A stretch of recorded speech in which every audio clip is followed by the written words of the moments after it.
My name is Simon Sperryn. I have been for 30 years Chief Executive of a number of membership organisations representing different constituencies in business and professions. The last one was the Chartered Institute of Purchasing and Supply. Before that I merged 6 associations into the Lloyd's Market Association representing underwriters in the insurance market of Lloyd's, and before that London Chamber of Commerce. My name is Simon Culhane. I'm the Chief Executive of the Chartered Institute for Securities and Investment, and it's a professional body operating in the wealth management and capital markets field of the financial sector. My responsibilities are to run the organisation because I'm the Chief Executive, and I've been in that position for 8 years. I'm Rob Strange, and I'm the Chief Executive Officer of IOSH, that's the Institution of Occupational Safety and Health, based in Leicester.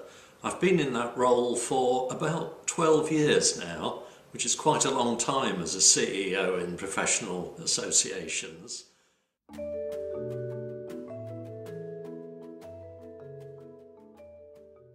Well, the decision whether we do something ourselves or whether we buy it in, that of course is the business of the Chartered Institute of Purchasing and Supply management. Therefore, people who are professionally qualified in procurement, this is one of the things that they're learning about. But there is no more strategic decision. If you think about, if you get everybody around the table and say, what are we here for? You will soon be onto the discussion of, this is the core of the business, this is what we have to do. Nobody else can do that, that's what we're here for. We depend on lots of other people for doing other things, so we don't have to be experts in those. And that decision about what we're going to do versus what we're going to use partners to do for us and with us, that is defining the business. So our message from CIPS to the world was, procurement is not just about saving money or about making sure deliveries have been made on time. It is actually about how you define the business. It goes to the heart of your strategy.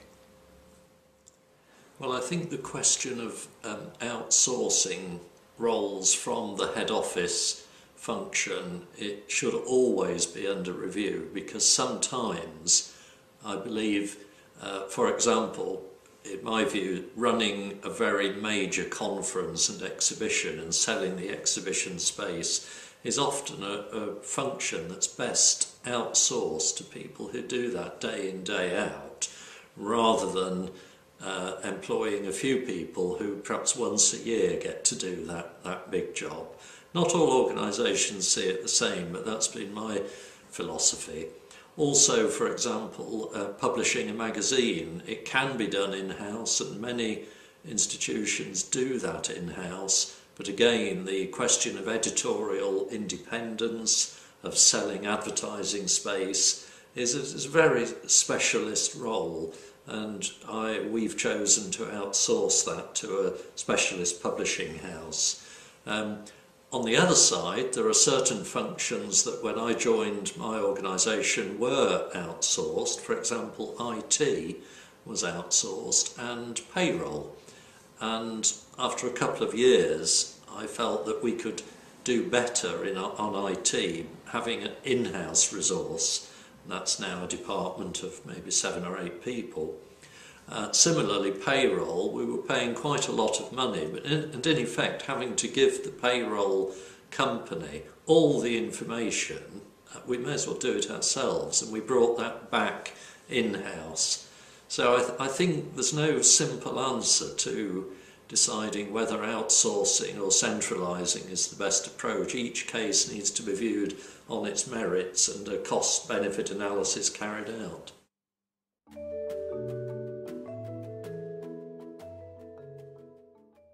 My background is in the finance world, both in the retail at Lloyd's Bank and in the wholesale at Deutsche. And I also had a spell in the middle in the public sector in the Cabinet Office. And actually, very interestingly, the culture of our organisation has bits of commercial and bits of public and bits of charity. I actually came to the job because the Institute 9 years ago went through a very bad patch. It expanded too fast into training, too allied to the training role, began to have the tail wagging the dog, became a trainee organisation rather than a professional body in the wider sense. And in a downturn, when you've got very high fixed costs and not enough people sitting on your seats, is a very quick way to lose a lot of money. So my initial approach with working with the chairman was to think of a better strategy. And we closed the training arm. We used trainers as our allies and distributors. We want the best trainers, and actually a professional body isn't necessarily the best trainer. Universities, commercial providers who do that as a living, they're usually very good. And as a result, we stopped that, used the other training providers as our distributors and partners, and also moved abroad. And now 10,000 exams a year are taken abroad, which is now a quarter of our business. And if we look back now, if we hadn't got that, I'm not sure we'd be here today.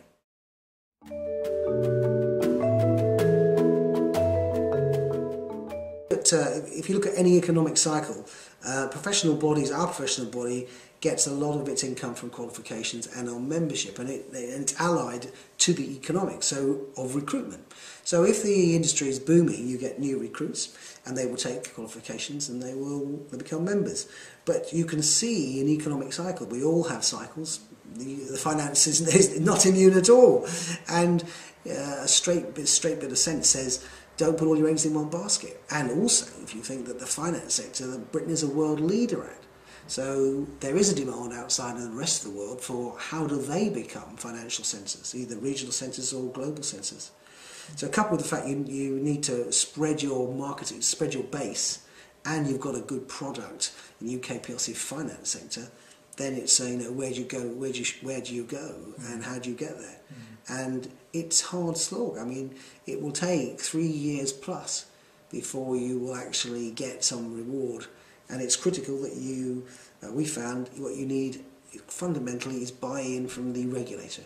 The regulators or the official bodies, if you can't get that buy-in, it's very difficult. If you have that buy-in and you work as partners, and the Gulf is a very good example of that, where we do a lot of work in the Gulf states, now in nearly all the Gulf states. And only last week, the UAE, where we went first of all, are now going to, not only have they finished raising the standards, they're now going to make membership compulsory and are going to use the CISI as their way of continuing the learning. So working with regulators in true partnership is the way to do it. It's complementary, not competing. And if you go to another country, naturally the other countries are suspicious of your motives. Aggression doesn't work. It's partnership in the true sense. And if you just say that for face purposes, you'll be found out very quickly. It's got to be genuine partnership. To give an example, on a good year, we could do 50,000 examinations in the UK. The worst year in its cycle is 26,000. Break-even's around 33. So there's, very simply, you need to find those 7. And incidentally, just to give you how bad a deal it is at the moment, last year it was 25. So, and we made a profit, or a surplus, because it all goes back into the pot. But it just shows you that you need to get that gap sorted. But once we realised that, we presented some discussion at board level, and this is about spreading the risk. Where do you find some new customers from? And where are the new customers? London is a global financial centre. You've only got to walk down London and you'll hear many different accents. When I worked at Deutsche Bank, there were 96 languages spoken on the trading floor. So there's a lot of interest in London, and then from there we used a lot of analysis and looked around at various reports as to where were the growth centres. Plus we were also approached by some growth centres. In fact, in the Gulf, we started out in the Lebanon. The Lebanese were keen to regain their position as the financial centre. Their war had finished. And they came and said, we need some help to build up the skill base. Because if you look at the factors that make a global financial centre, number one is skilled people. So you need the skill base. How do you get the skill level up? You don't teach in schools and universities more than the very basics. They need professional qualification. So that's what a number of regulators realised. So some of it came from them, and others we said, actually, that looks like an area that's growing. Let's see if we can do some discussions with that. But the decision was at board level. It took 2 or 3 board meetings, quite a lot of work. The first, most important thing was to get the UK right, and then to expand. And it's taken us years. Good job, because when the 2008-2009 downfall came, we went down to 25,000. Our overseas was then at that stage at 7,000 or 8,000.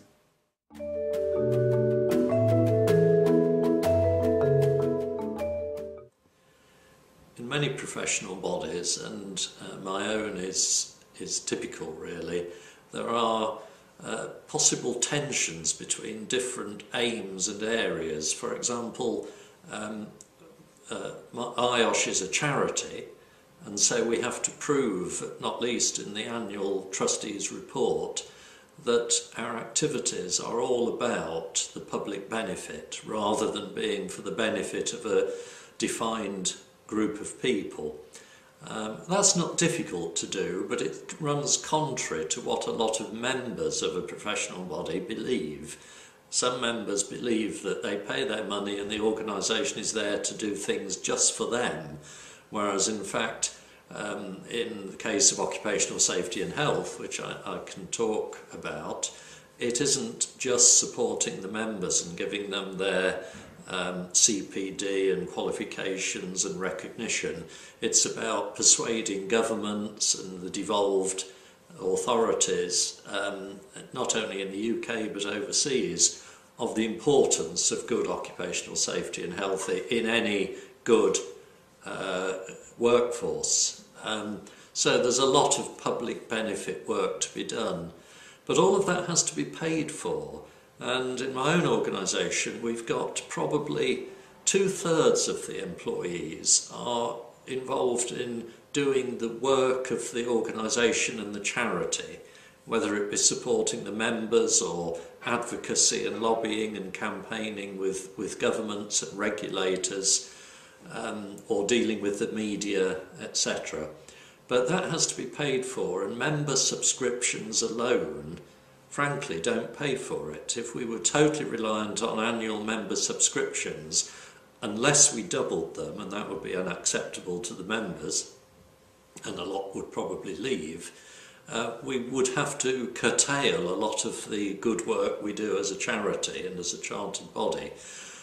But what we're able to do is raise a lot of funds, 50% of our funds, through what strictly speaking is commercial activity. But it's not commercial activity just for the sake of selling and being commercial. We offer training courses and publications to raise awareness amongst managers and supervisors and workers of their duties and responsibilities to themselves, their employer and other co-workers with regard to the safety and health of workers in any workplace. So that's what we would call awareness training rather than professional or training for professionals. But it often leads to a tension between the raising of funds through, albeit absolutely altruistic, commercial income streams like training, and the use of that money for charitable purposes. And sometimes those tensions can run over into minor disputes between volunteer members or even between the staff who are employed on one side of a business or the other. But the ideal situation is where both sides of the charity and the commercial side understand the importance of the other, each to the other, and the success of the whole organisation then is due to the trust and respect and coexistence of both halves of the organisation.